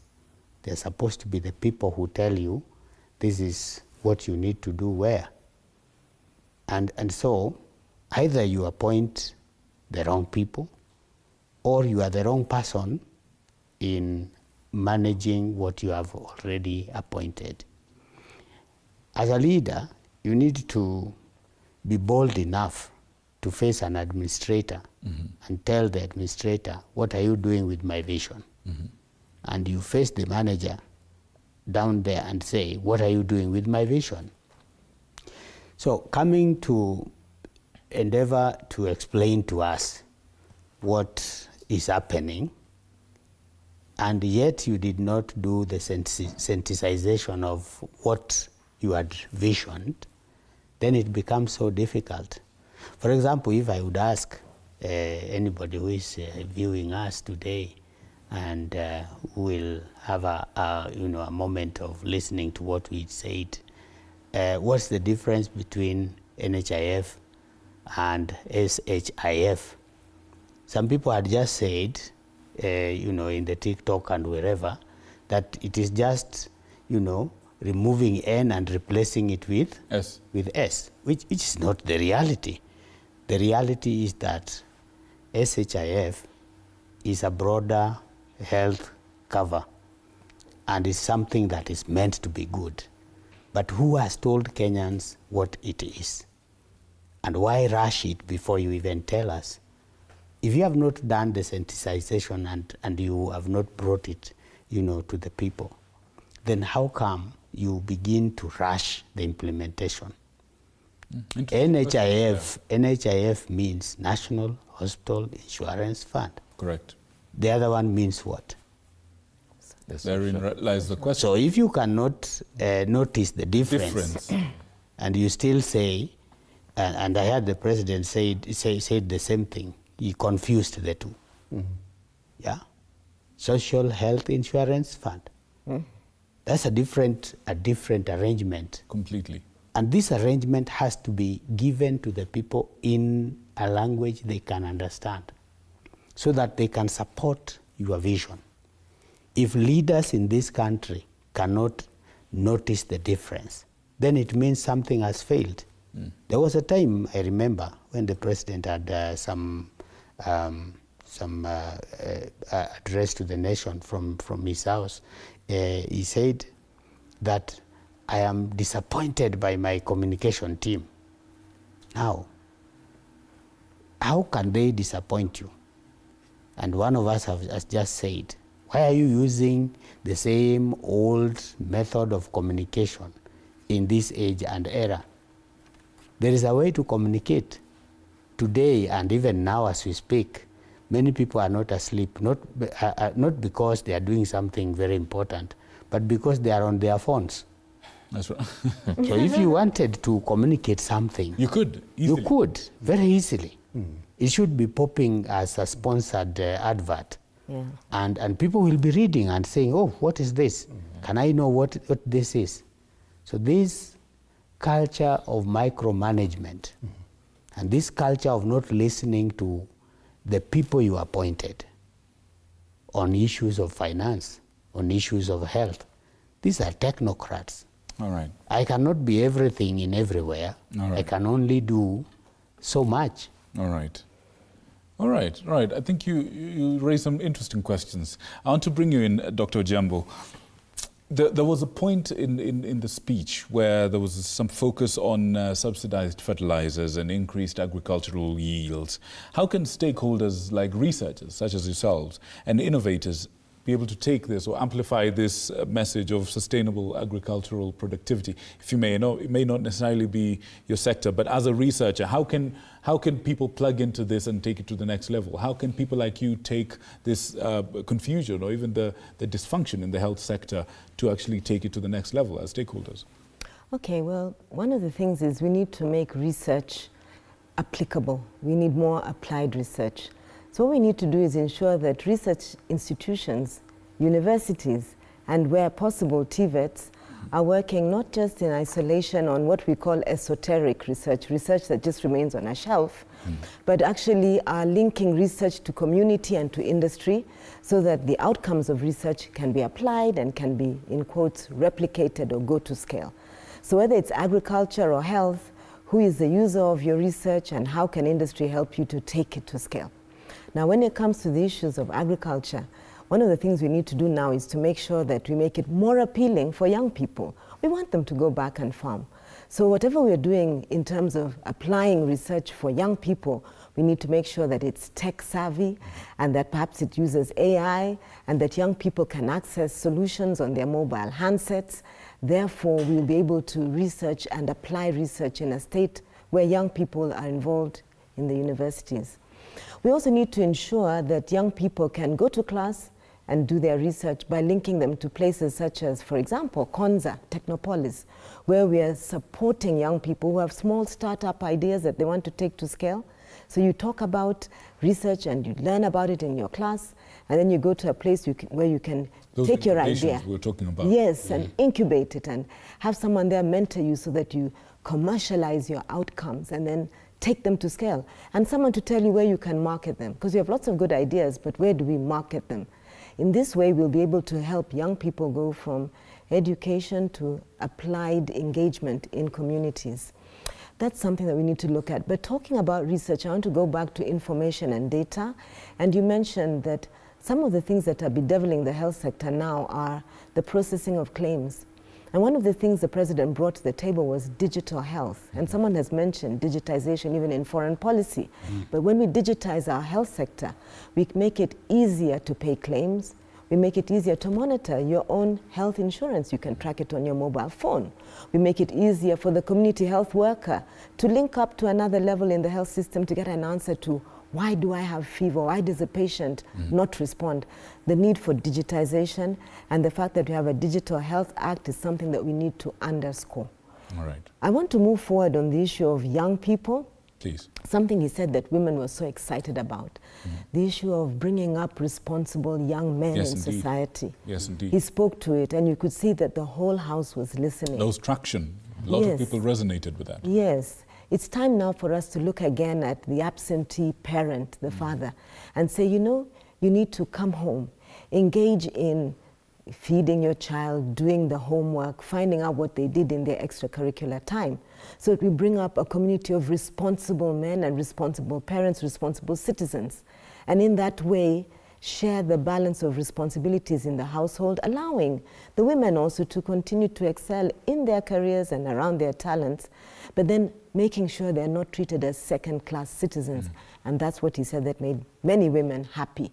And he also said he had committed 100 million, I think, shillings to a new program to be undertaken by his deputy, Kithure Kindiki, on addressing ending gender-based violence. That's right. And he spoke about putting in units in police stations and other places like health facilities that would look at and track gender-based violence as it presents.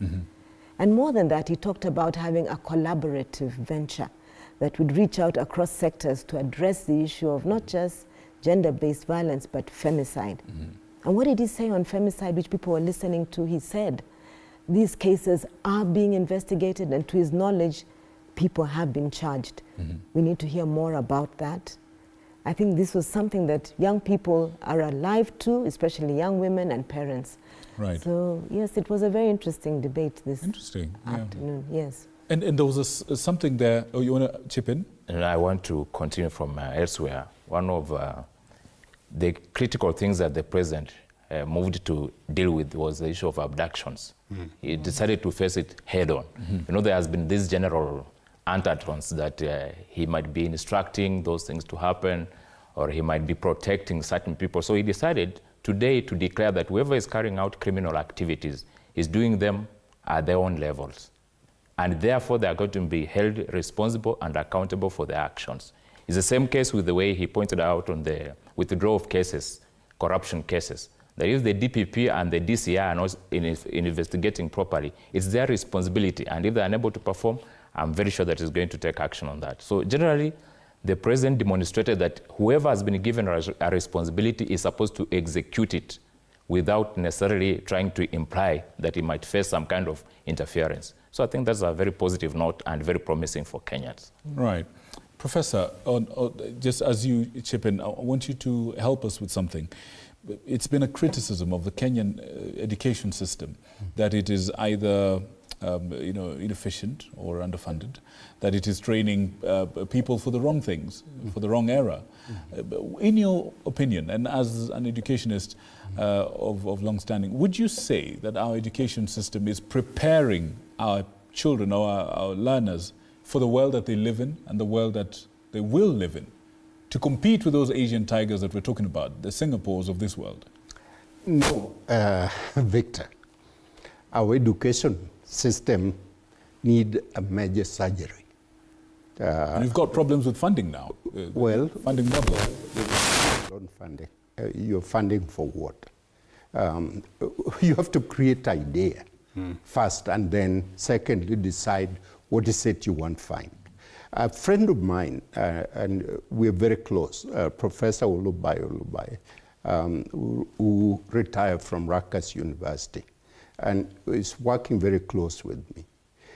President Goodluck of Nigeria has just invited him to help them shape higher education system in Nigeria, because they're trying so many things, they're not going anywhere. Let me give you 3 ingredients. And that is what I wanted to hear from the president. That will change the shape of this country and the shape of education. Number 1 is accessible education for all. There is no one single country in this world that has developed without accessible to education for all, from preschool all the way to adult learning.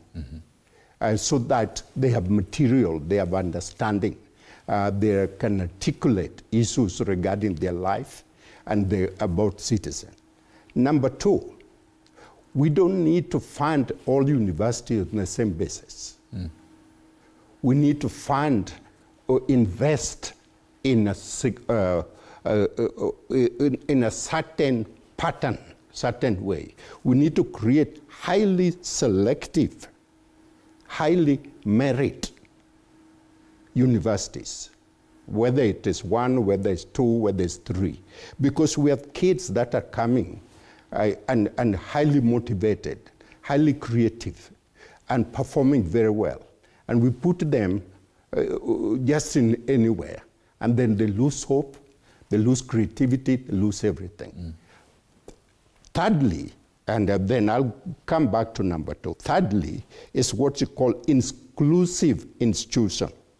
The main determinant of our economic level is we are able to bring everybody from gender to handicap to inclusive education. So the structure to promote the broad-based participation of our people. Let me get back to number 2, because this is really important. They are assessment of the best universities in the world, and US always number 1. And then in the UK, there is only 2 universities. That's Oxford and Cambridge. The rest of the world follow. In Africa, there's nothing except South Africa, where they had created like University of Cape Town. And so the kind of things we have, you just watch Moi University right now, and you cry and just imagine how much money the public has invested in Moi University. Because we're just creating, I've been Vice Chancellor here for 10 years, and I took a small university that was struggling, and we left it, a very vibrant university. And let me tell you, my last 5 years, we challenged the student that we will have a millionaire every single year. And there were 3 millionaires by the time I left, who were students at the university. So highly merit university like MIT, like Stanford. Those are the ones that drive the economy. So let us not forget, right now we have a question, and I want to talk very broadly about this thing. The people in charge of education in Kenya, would you put them in charge of education when you're looking at Singapore and you're looking at South Korea? You know, so what exactly are we doing? All right. And where do we want to go? All right. I like that question, heavy questions. Now, folks, I want us to do things a little bit differently in this home stretch. We had the president. We heard what he said. I want to hear from you. I want to hear what you think should have been addressed, each of you, one point that you think should have been addressed. And I want you to perhaps chart the way forward over the next 12 months until the next State of the Nation address. All right? I want to start with you, Fwamba. What should he have addressed, and what do you expect, or what do you want to be addressed in the next 12 months? He should have put more serious commitment on the aspect of having corrupt people being tried and the case being decided within 6 months. So therefore, I expect the majority leader to take up that role, introduce the bill in Parliament so that it's a serious action, that within 6 months, every corruption case should have been dealt with and been finalized and been decided. All right, but you're saying that the Chief Justice is complaining that the judiciary is underfunded. The investigative agencies are complaining about lack of resources.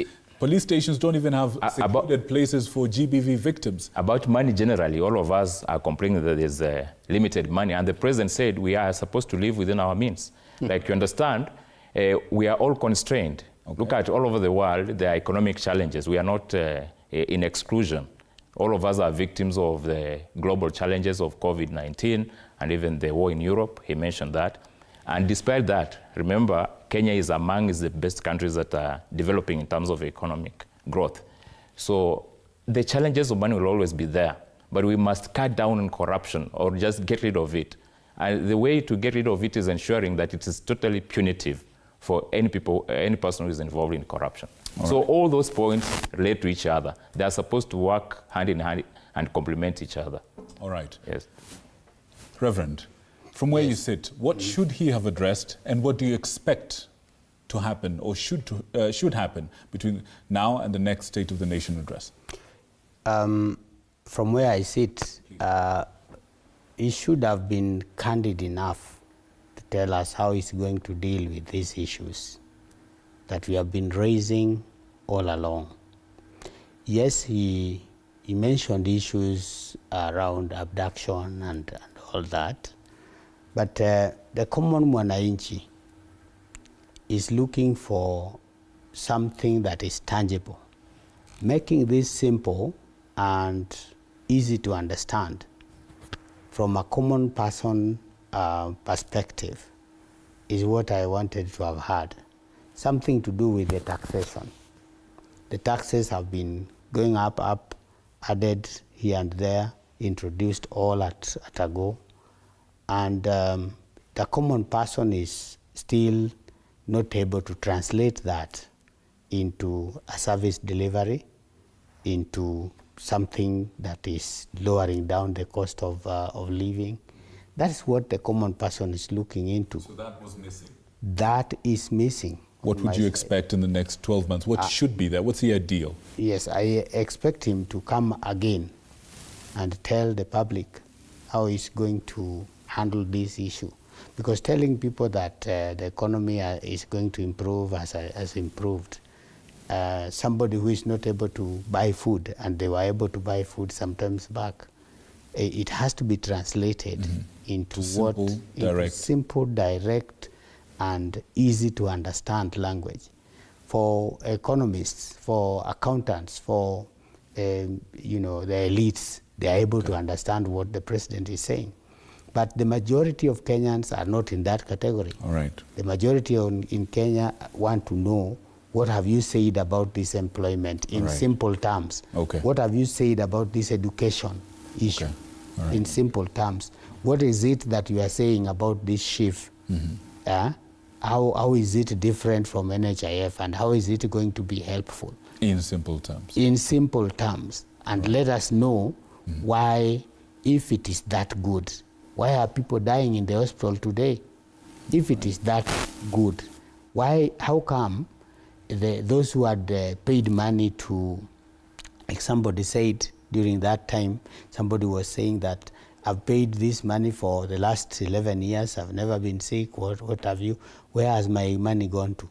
Because when I went now to the shifted to shift, I realized that they are saying mine is zero. Zero, okay. So how do you explain that? How do you reconcile that in simple terms to the common mwananchi? Because from where I sit, I say, that is in the church, in the village, in the city, in the slums, we are with commoners who want to see tangible things. All right. They don't want to hear rhetorics. Right. If you are dealing with corruption, who has tied your hands? Okay. Because that is the big question. Okay. It was said during President Uhuru, 2 billion every day. It is being repeated by Honorable Mbadi, which I highly doubt. Is it really 2 billion? How come it is static? All right. So, and who has tied their hands from dealing with such cases? All right. The way Parliament is dealing with the impeachment motions, this is the same way they should deal swiftly with issues of corruption. All right. I heard of a blame to the judiciary, that it is the judiciary that is taking too long. I doubt that, because somebody somewhere is the one who was given the tools of authority and power. So let us translate this to the common mwananchi in a way that it is going to touch their lives instantly. All right. Okay. Well said. Now, Daktari, from where you sit, as tight as you can, what should he have addressed, and what do you expect, or what's the ideal, what should be the ideal in the next 12 months? Quick as you can, please. There are a few things I would have liked to hear, but I must admit that a human being can only do so much in 1 year or 6 months or even a term of the presidency. Okay. But if it were possible, more on public-private partnership. We need to let the commoner or the mwananchi at large and the leadership understand what we mean by PPP. And I think it would have been great to hear a pronouncement about Parliament itself understanding what PPP is, and especially the Senate. The importance is that PPP is perhaps a way forward to creating flagship projects that can employ Kenyans and address some of this unemployment that we keep hearing about. Okay. If it were possible, one would say every county should within the next 6 months come up with a PPP project that's a flagship. Look at what happened with the SGI. That was a flagship project funded through a PPP model. The Expressway, a flagship project funded under a PPP model. Every county should have one. All right. And the PPP unit shouldn't just be a unit in Treasury. I would say create a line ministry that is from national level through county up to community with PPP, so that partnership becomes part of our ethic. Right. Okay. Because the exchequer cannot do it all. Another is we need to insist on having government-to-government bilateral engagement to fund some of the development needs in the community. So if you have a ministry for PPP that also goes to do government-to-government, that would have been wonderful. Another thing, the 2/3 gender rule, he brought it up. We didn't hear too much about it. We should have parliamentarians look at how they can help to work with political party systems to bring women on board to reduce this difference in terms of representation through capacitating these women and preparing them for elections. Last, the issue of social solidarity. This needs to be something that Kenyans begin to espouse.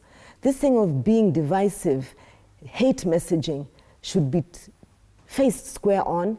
Kenyans need to be told about the unity of purpose that we can build through the cooperative movement and also through the Social Health Insurance Fund. It's a solidarity fund. You put your money there, you may not draw on it, but another Kenyan who would be sick gets to benefit. And by the way, if you're in the same community, if I'm sick, you're probably going to be sick too if it's communicable, but you're going to reduce productivity by having another sick Kenyan in your community. Social solidarity. Social solidarity. It looks as if we're talking about going back to basics, some of the things that we espoused at Independence. Professor, I want to give you a quick chance. My director is telling me we are out of time. By the way, Reverend, it's now 2.2 billion lost per day, not just 2 billion. It's gone up. You know, corruption suffers from inflation. Sir, Victor, if you may, quick as you can. Yes, Victor, please. Time has come to overhaul our education system. If we want to be an industrial nation, are on the way. I talk about the three things that need to be done.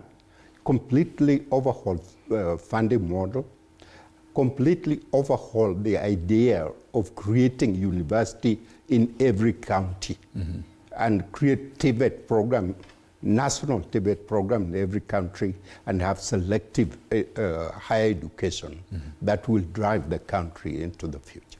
Wow, wow, wow. Good people. We like to say the conversation was bigger than the time that we had. Yes. But I certainly believe that we've had some insight tonight. And I thank you, gentlemen and lady, for giving us the insight tonight. Ladies and gentlemen, this has been Insight Tonight. I want to say thank you to all of you who are watching us at home. I want to say thank you to the team behind the camera, the editorial team, the camera people, the people in the gallery, everybody. Thank you so much for making this a reality. I want to say thank you for choosing us to inform you. And from all of us, we want to say good night and may God bless you.